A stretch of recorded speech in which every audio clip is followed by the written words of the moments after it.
عليكم، مرحبا بكم حلقه جديده من حلقات كويزين خديجه. الحلقه ديال اليوم ان شاء الله باذن الله غادي ندير لكم واحد جوج ديال الوصفات ديال السردين اللي ممكن نخدموا بهم كمقبله مرافقه للسلطات او لا اونطري، كيف ما تنقولوا واحد يعني شي حاجه اللي تعطيها للضياف ديالك يتلفوا بها الجوع على ما توجدي لهم او لا تحطي لهم الوصفات ديالك. كيف ما كنعرفوا السردين شويه ما كتيبغيوش لينا وليداتنا، لهذا غنقترح عليكم ان شاء الله جوج ديال الوصفات. هنا واحد الحشوه اللي كنحطوها فوق بسكوت او لا ممكن ناكلوها نديروها في زليفات وناكلوها ببسكوي مالح. وهنا دي بروشيت هكا كما كتشوفوا ديال السردين مشويين في الفران، شي حاجه اللي خفيفه اللي بارده يعني ما كتكلش سخونه.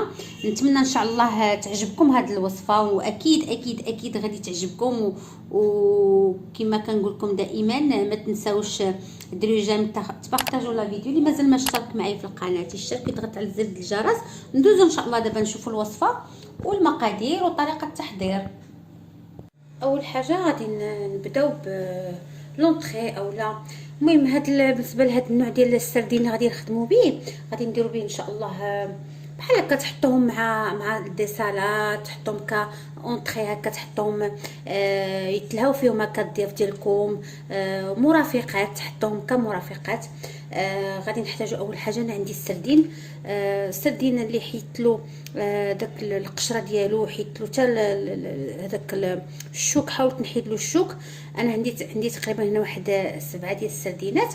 غادي ندير معاهم واحد القبيصه ديال الملحه وشويه ديال الملحه، شويه ديال السكنجبير وشويه ديال الابزار. غنحتاج شويه ديال القزبر ومعدنوس، واحد 5 الحبات ولا 6 الحبات ديال الزيتون بالعظم اللي قطعته طريفات صغيورين. غنحتاج واحد المطيشه صغيره مقطعه مربعات صغيره. انا كنحاول بما امكن يكونوا مقطعين كيف ما كتشوفوا، يكونوا صغيورين بزاف بحال هكا. والبصله كذلك حتى هي راني قطعتها رقيقه. غنحتاج واحد 5 ديال الفرماجات او 4 الفرماجات، ممكن تستعملوا حتى جبلي الا بغيتوا ديروا. غنحتاج شويه زيت الطوميه، وهذا الكومير دوائر اللي ديجا قطعته ودرته في الفران حتى قصح ليا. يعني ضروري يكون قاصح، يكون بايته شتي قاصح يعني باش يصلح لكم هذه الوصفه.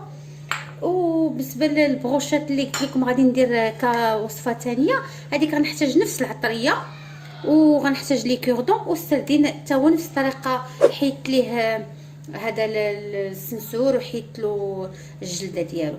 دابا غندوزو نطيبوا هذا السردين ديالنا. غنجيب واحد المقله اللي ما كتلصقش، غندير فيها غير شويه ديال الزيت، ما نكثرش انا الزيت كيفاش قلت لكم، مقله ما كتلصقش. ونحاول ندير فيها هاد السردين ديالي. غنطيبو فوق نار عاديه متوسطه، انا كنطيبو، انا كنهرس فيه بحال نرجعو كفته. صافي كيف ما كتشوفوا عندي هنايا نوريكم.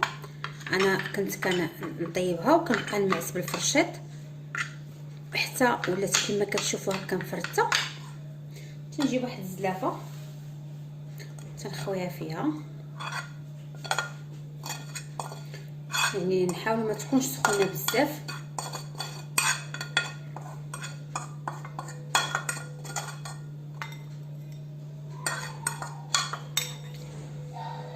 واحد جوج مكونات ما عطيتهم لكمش، هما لي زيرب دو بروفونس اولا ممكن تعوضوهم بالزعتر والازير.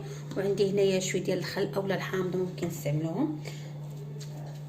صافي غادي نخدم بعدا اول حاجه هاد الفرماجات نمعسهم مزيان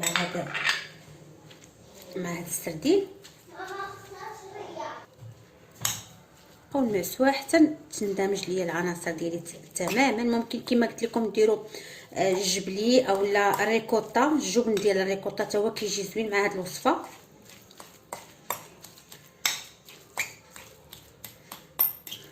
غادي نضيف داك المطيشه والبصله، غنضيف الزيتون، الزبور، الملحه والبزار وسكينجبير. غنضيف واحد القطرات ديال الخل، وغادي ندير شويه ديال لي زيرب دو بروفونس، شويه. ممكن كما قلت لكم ديروا الزعتر اولا ازير، ممكن ديروا حتى النعناع يابس. غنحاول نخلط هاد العناصر ديالي تماما صافي انا مزجتو مزيان مزيان. غادي نجيب داك الخبيز ديالي، اولا ممكن تستعملوا حتى البسكوت الا بغيتو ديروا. هاد الطريقه ما ديروهاش دابا، يعني غير تبغيو تسربيو عاد داك الساعات ديروا هاد القضيه، يعني وجدوا هذه وديروها الزلافه وغطيوها ووجدوا الخبز ديالكم، يعني حتى تحسوا بان يعني غادي توجدوا داك الساعات تحطوا الغدا يعني كمقبله، عاد كتحطوهم باش ما كيدوب ما كيفزق لكمش الخبز. المهم انا غنكمل التعمار وندوزو نشوفوا لي بروشيط ديال السردين كيفاش دايرين الشكل اخر. انا بديت كيف ما كنشوف كنعمرو. اهم حاجه هاد الوصفه هذه، هاد الطريقه ديال هاد الحشوه ما ديروهاش الا كنتو غتقدم، ما تستعملوها حتى تبغوا تقدموا الماكله ديالكم اولا المقبله ديالكم. خليو هاد الحشوه اولا هاد العماره في واحد الباطه هكا مغطيه، ديروها في الثلاجه وصاوبوا هاد الباكيت ديالكم وحطوه ابار حتى تكونوا واقفين عليه. هاد ديك الساعه تبداو تعمروا باش ما يفزق لكمش الباكيت ديالكم يولي يرطب، باش يبقى هكا مقرمل. المهم انا غادي نكمل هاد الباكيت ديالي نعمرو وندوزو داك الساعات نشوفوا ان شاء الله الطريقه ديال السردين بروشيط. بالنسبه للشكل الثاني اللي بروشيط ديال السردين، اول حاجه بعدا منين بديت انا كنخدم الوصفه الاولى شديت لي كوردون درتهم فواحد شويه الماء باش يفزقوا ليا مزيان باش ما يتحرقوش ليا. غادي نشد هاد الملحه، شويه الملحه شويه البزار شويه السكينجبير، وغادي نزيد عليهم شويه ديال لي زارب دو بروفونس ولا كما قلت لكم الزعتر وازير، ولا عندكم حتى النعناع يابس حتى هو كيجي زوين. غنحاول نرش رشيشات خفاف على هاد الحوت ديالي. صافي سي بون.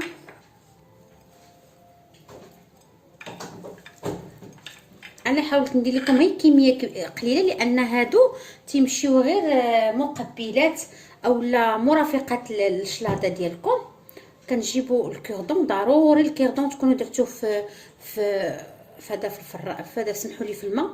كنبقاو ندخلوا من جهه ونخرجوا من جهه بحال الشكل ديال الحنش كما كتشوفوا. ممكن تشويوه في الفران، انا غنديرو غير في الفران. ممكن تقليوه في الزيت بحال هذا الشكل هكا، يعني كيف ما كتشوفوه ترميوه في الزيت تقليوه، ديروا شويه ديال الفرص هكا وتقليوه. انا كنبقى في نطاق شي حاجه اللي صحيه، يعني من الاحسن نبعدوا من الحاجه ديال الزيت. كما قلت لكم تتشدوا كتخشيو من جهه وتدخلوا بحال كديروا زيكزاك بحال هذا الشكل هكا. المهم انا غنبقى على هذا المنوال حتى نكمل الكميه ديالي كامله. غادي ندهن واحد الطاوه بشويه ديال الزيت، هما ما نحتاجش ندهنهم انا بالزيت، غير الطاوه اللي غندهنها، والفران يكون شاعله الشوايه اولا تكون شاعلين من الفوق ومن التحت. عندهم تقريبا واحد 5 دقائق في الفران يكون سخون، ديجا سخون بزاف. صافي وها لي بروشيط ديال السردين ديالي هما واجدين. داك الساعات نشوفوا ان شاء الله، نشوفوا جوج الاطباق ديالنا ولا جوج الوصفات ديالنا ولا في طبق التقديم ان شاء الله باذن الله. كيف ما كتشوفوا الطبق النهائي هو هذا. لي بروشيط ديالي هما كتشوفوهم كيجي الشكل ديالهم بحال هكا. انا رافقتهم نيت مع هاد الخبيزات هكا كيجيو على شكل دي باطو. ممكن ديروا شلاضه كبيره هكا الخضراء والروز وداكشي، هادو تحطوهم هكا تذوقوا بهم لو بلا ديالكم. نتمنى ان شاء الله تجربوها اللي كتجي هائله وخفيفه ومقبله اولا بحال سلطه خفيفه. نتمنى ان شاء الله تجربوها. كما كنقول لكم دائما ما تنساوش ديروا لي جيم تبارطاجيو لا فيديو. نتلاقاو ان شاء الله في فيديو اخر في وصفه جديده، والسلام عليكم ورحمه الله تعالى وبركاته.